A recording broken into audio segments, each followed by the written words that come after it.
مشاهدينا مرحبا بكم في حوارات السياق. على وقع وصول أكثر من 8000 مهاجر إلى لامبيدوزا على متن قوارب متهالكة من تونس في وقت سابق هذا الأسبوع، قالت السلطات هناك إن الأمر يمثل نقطة حرجة في إدارة أزمة الهجرة. عموما للمزيد من المتابعة حول هذا الملف ينضم إلينا لويجي أتشيلي، باحث أول في مركز سياسات الهجرة في معهد الجامعة الأوروبية. أستاذ لويجي مرحبا بك معنا. Thank you for inviting me. بداية، ما الذي حدث على مدار الأسبوع في لامبيدوزا ومن المتورط في إرسال هذه الأعداد من المهاجرين؟ Well, what we have witnessed over the past weeks, months, has been a surge, an increase in the number of migrants arriving to the Italian island of Lampedusa. Most of these migrants were departing from the coast of Tunisia, so from North Africa coast.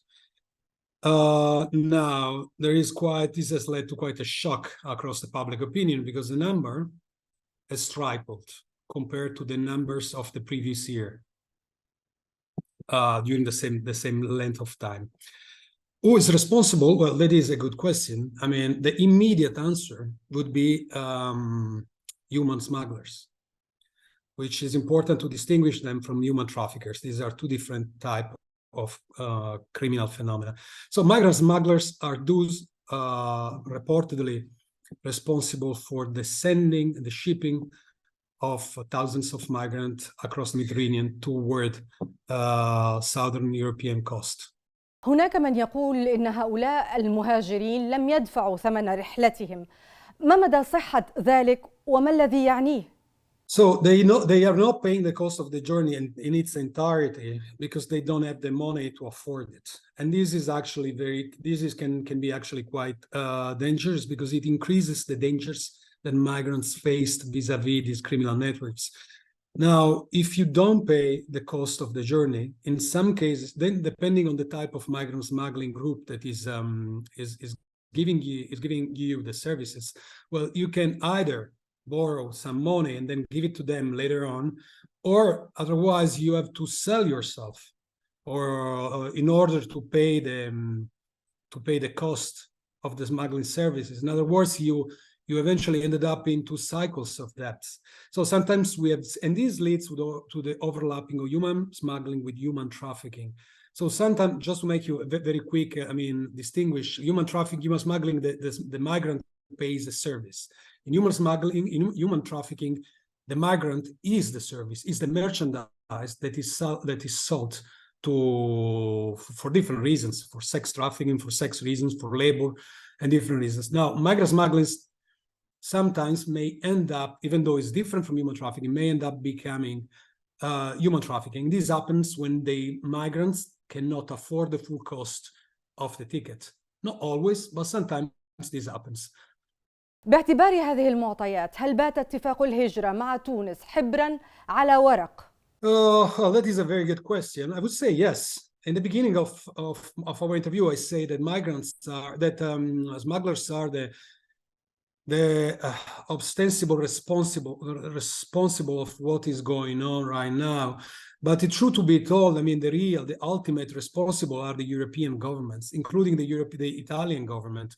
By making the journeys, by closing legal channels of mobility, what happens is that migrants eventually must rely on the services of criminal networks.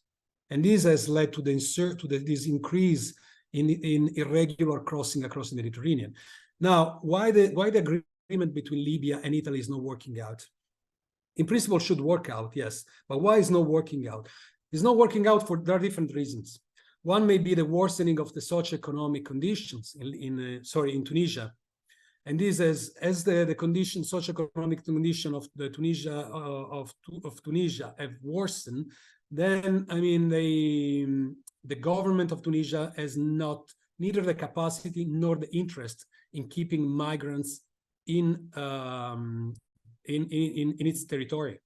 And this is the same thing that happened in Libya in the past. During Gaddafi, Libya was a destination country.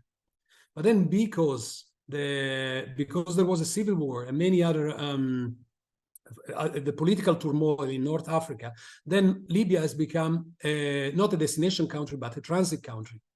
Because for both the Libyan government and both migrants, there was no any more interest in staying in the Libyan territory. And so that is why it's led many refugees to depart and to reach safety along the Italian shores. Now, the worsening socioeconomic condition is one of the reasons. The other one is the better weather conditions.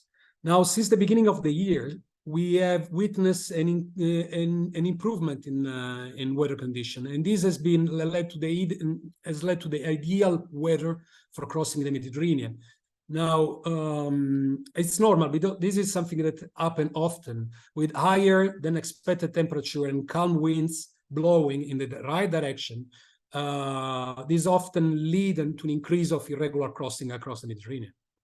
طيب، ماذا عن الفساد في تونس أو تخفيض عمليات اعتراض خفر السواحل للقوارب باتجاه إيطاليا؟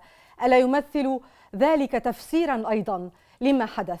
Again, a very good question. Yes, it may be this is the case. I don't have proofs that can corroborate this claim, but it's very likely that there is an involvement of border authorities in the shipping of migrants, because what scholars and experts on irregular migration and human smuggling have understood is that seldom human smuggling occurs without the complicity, more or less overt, of border authorities across the countries from which migrants depart.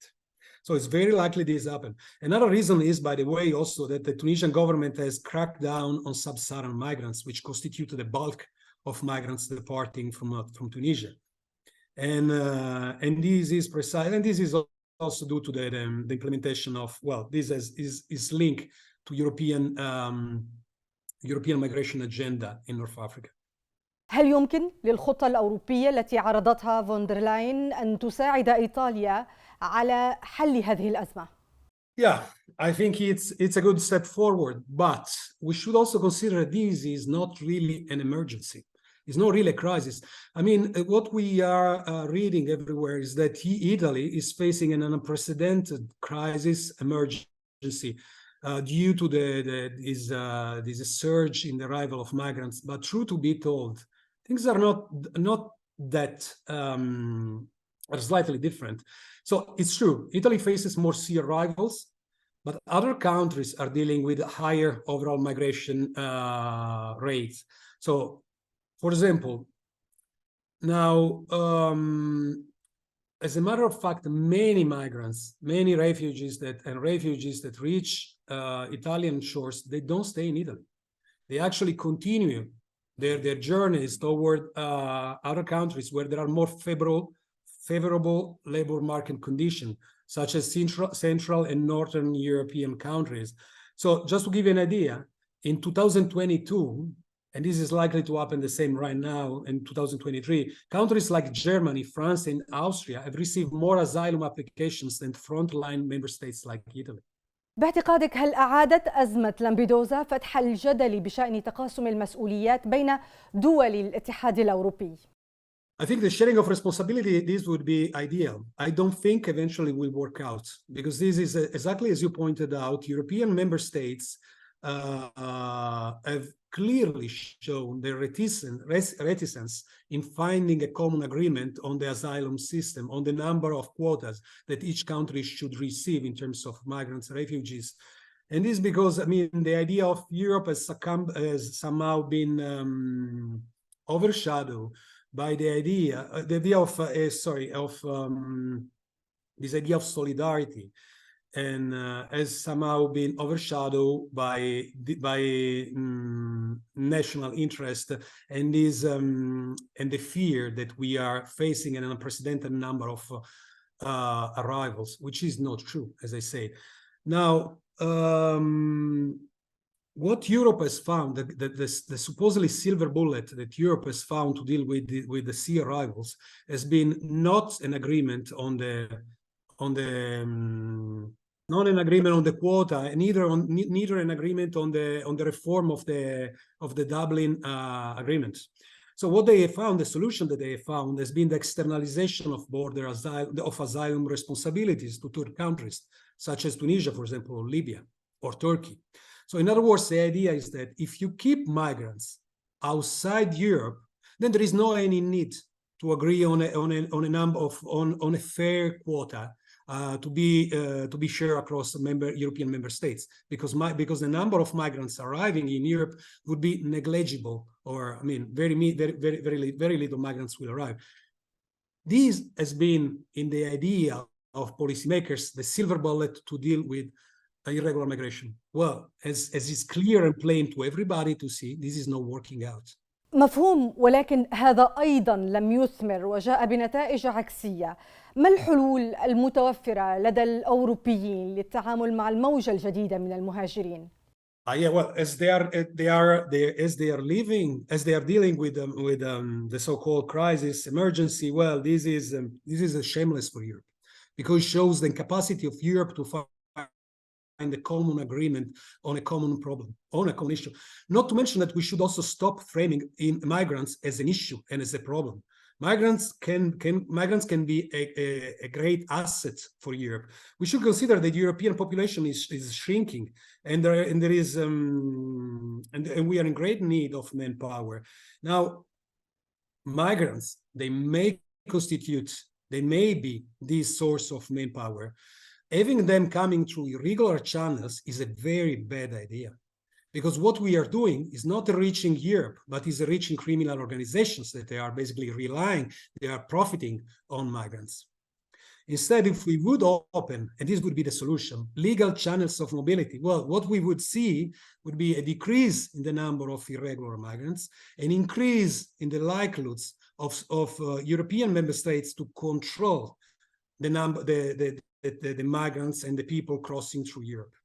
هناك خطة أوروبية تضمن التحاور مع أبرز الدول التي يأتي منها المهاجرون مثل غينيا وساحل العاج والسنغال وبوركينا فاسو، وذلك لإعادتهم في حال لم يستوفوا شروط اللجوء.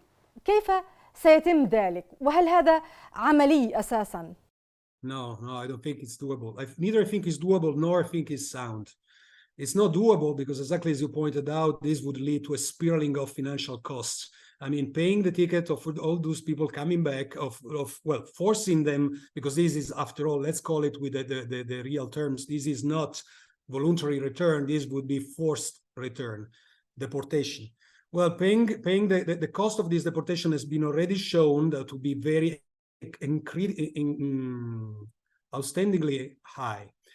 And it's not even a sound solution, because then the very migrants, as we have seen, the very migrants that have been deported, often they try and they embark on irregular journeys to reach European shores. And this for different reasons, because they actually may face serious risks that even if they have not been accounted as in their asylum claim, they still may.